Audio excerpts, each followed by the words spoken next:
The Power of Our Words for Middle School, Teacher Language That Helps Students Learn, by Responsive Classroom, presented by Alexandra Garcia.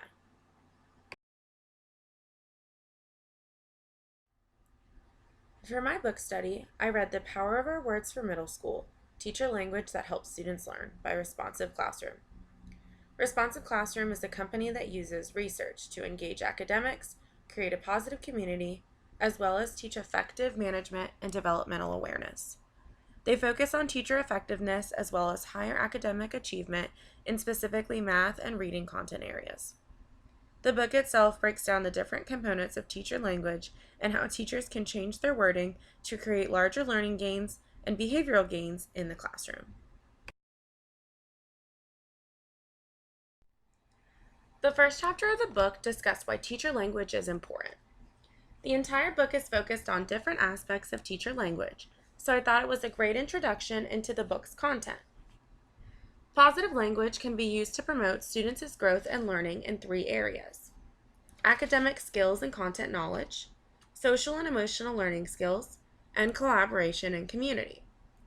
Our goal as teachers is to provide a positive, continuous learning experience for our students. By using positive teacher language, we can help our students build a positive self-image, expand their thinking processes, and motivation. Teacher language does not only affect the individual, but it can also affect the entire classroom. This can build or break trust between the teacher and the students, and it can build a classroom community or instill fear and anxiety. The book discusses a few ways to utilize teacher language effectively, such as being direct and genuine, showing faith in students' abilities, and being precise, simple, brief, and positive.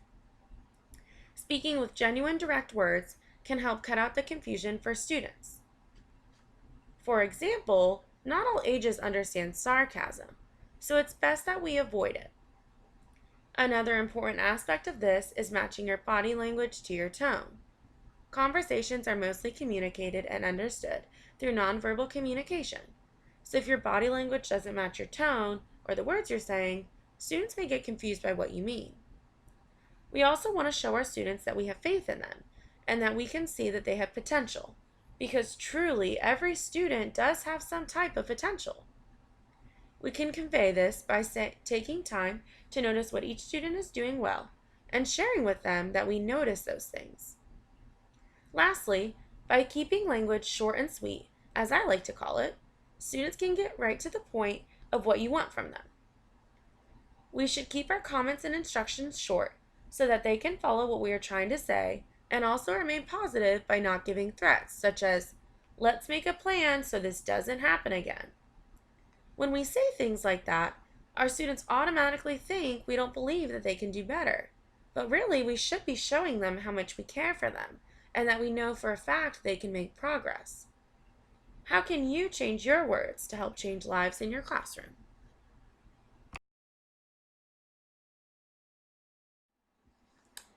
Envisioning language was the first component the book discusses.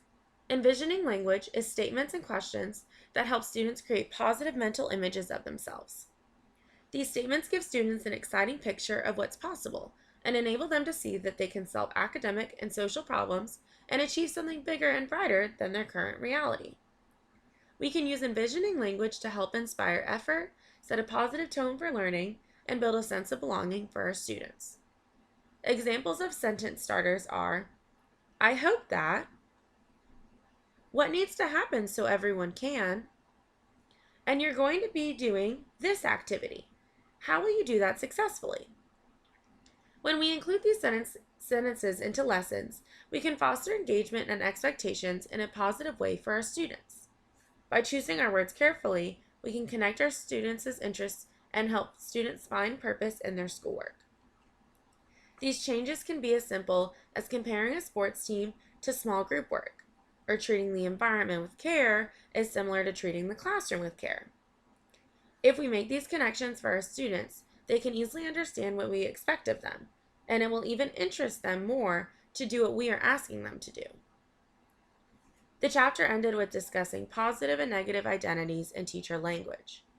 An eye-opener for me when I read the book was how it mentioned not to pair a negative label with a positive one. When the two are paired together, The negative label or identity has a stronger effect and carries more weight than the positive one. So students become resentful or they may stop trying. The example the book gave was, instead of saying, "I'm hoping to see people working hard and no one being lazy," we can try to say, "What does making a quality effort look and feel like?" By doing so, students are required to reflect on whether or not they're making an effort and comparing and contrasting the differences in effort. At the end of this chapter, I was caught off guard with how often I paired a negative and a positive identity together.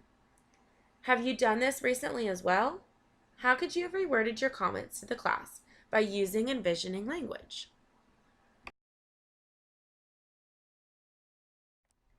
Reinforcing language is all about helping students move to higher levels. Each type of language discussed in the book is to help engage learners and recognize the positives in our students. But reinforcing language also helps students form a positive image of themselves, stay focused on practice and effort rather than grades or final products, and helps them become more self-motivated. Reinforcing language changes the classroom from teacher-centered to student-centered, and that's one of the main ideas of transformational teaching. Higher order questioning, pointing out student progress, and naming specific student behavior are all examples of reinforcing language. The chapter also discusses when it is best to use this type of language with students. As teachers, I think we feel the need to provide feedback immediately or reinforce in the moment.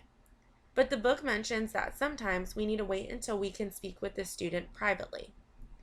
Reinforcements that may embarrass the student or make other students feel overlooked or resentful may be best said in private. However, if the reinforcement is towards the entire class or a large group of students, then it can be done in public. The following quote from the book sums this idea up well. When our purpose is not to guide behavior, but to celebrate success or show appreciation, then general praise can be appropriate. When we want to influence students' behavior, however, it's most effective to steer clear of such language and use specific reinforcing language instead. Some examples of reinforcing language are, "I noticed you worked hard to complete those 5 problems. What do you think helped you complete them?"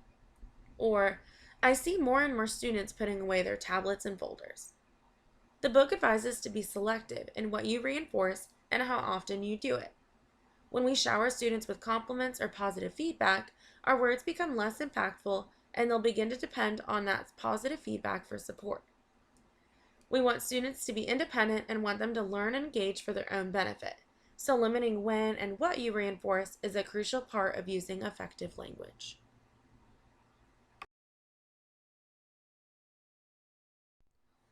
Reminding language consists of brief statements or questions that help students take responsibility for remembering and meeting expectations. When using reminding language, the goal is to prompt students to recall the established expectations and then to take positive action based on those expectations. This uses the transformative teaching idea of putting the responsibility back on the students and creating a student-centered learning environment. Reminding language has the power to help develop autonomy and competence in students by using proactive and reactive reminders. Proactive reminders can be used to remind students of the expectations before they begin a task, and reactive reminders are used as a support for students to correct themselves when they begin getting off task. Some tips for strengthening reminding language are being respectful, giving reminders before a challenging task, respond early to off-task behavior, and following through. When reflecting upon the chapter, I thought following through was the most important tip for myself. As teachers, we have many tasks to complete in a short period of time. Questions thrown at us, people coming in and out of the classroom, and other distractions that make it harder for us to follow through with our students. However, following through is crucial to reminding language. Reminders can lose value if we don't watch or check back to make sure our students have acted appropriately to the reminder. It's almost as if students will become immune to our reminders and act as if they were never said when we do not follow through. Following through doesn't need to be a daunting task. It can be as simple as nodding to the student or smiling so they know that you approve of their new direction they're going in. When we follow through on all of our actions, our students see that we are taking it seriously so they should too. We should use reminding language to get students back on task or to have them reflect before they begin an activity. Have you used a proactive or reactive reminder this week with your students? If so, did you follow up with them to make sure they were on track with what you wanted them to be doing?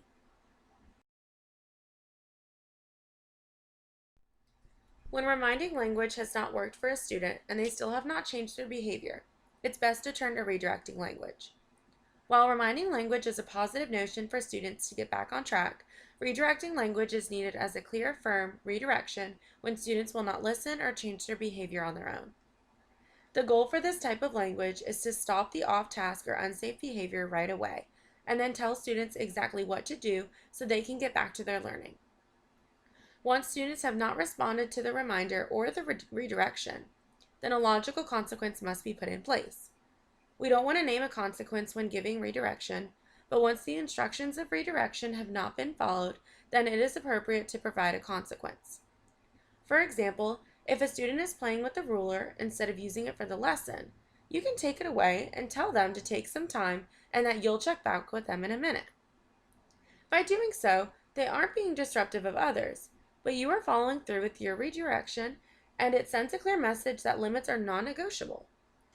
Redirecting language is most effective and can be improved upon by teaching classroom expectations at the very beginning of the year, and then reviewing as needed depending on your class. Another strategy to use is getting the students' attention first, so they are all aware of expectations and cannot give you the excuse that they did not hear them. Lastly, avoid using please and thank you. Redirecting is not something you're asking the student to do, so it should not be worded in a way that makes it seem optional for the student. By saying please and thank you, we are allowing students to think we are wanting them to do these tasks to please us, but that is not the goal. Create the expectations, remind students of those expectations, redirect as needed, and provide a non-negotiable consequence if redirection is not followed. Is there a student in your class that you think could benefit from this progression of language?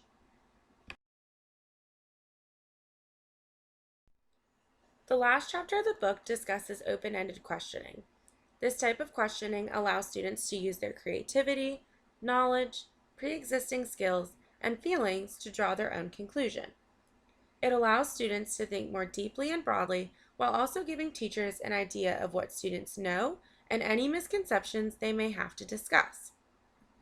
The Power of Our Words for middle school mentions the learning cycle, which consists of generating ideas and goals, reflecting on experiences, and actively exploring, experimenting, and problem solving.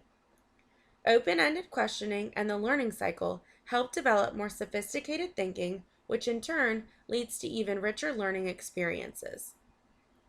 These types of questions may also encourage self-awareness in the classroom, put students at the center, and build a sense of community, all of which helps students engage in the classroom and promote lifelong learning in students. Numerous teachers claim to use open-ended questioning in their classroom, but continue to see no benefit. This is because either the teacher does not convey curiosity or the questions truly are not open-ended. We do not want to ask questions just for the sake of asking them, but we do want to know what our students know. By prioritizing questioning to be only when we are genuinely curious about what they are thinking, our students will feel like they are welcomed, more valued, and trusted. This will also allow them to be more willing to share ideas and stretch their thinking. When asking questions, not all can be considered open-ended. The question being asked must not suggest you are looking for a specific answer and should encourage multiple perspectives. If you are looking for one specific answer, then that is considered a closed-ended question, which of course has a place in the classroom, but cannot be mistaken as an open-ended question.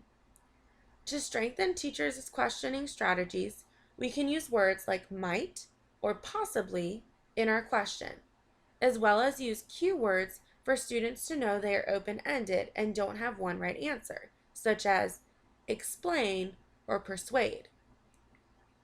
Once true open-ended questions are regularly implemented into the classroom environment, students will begin to fully engage and share their thoughts with you and their peers.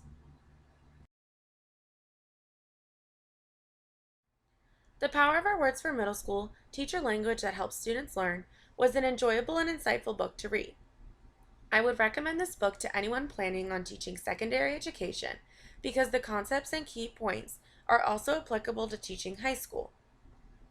It was easy to reflect upon the reading and the ideas stated, as there are multiple charts and checklists to help guide you through independent reflection throughout the book. I look forward to using these language types in my future classroom and encourage new and experienced secondary education teachers to read the book on their own as well.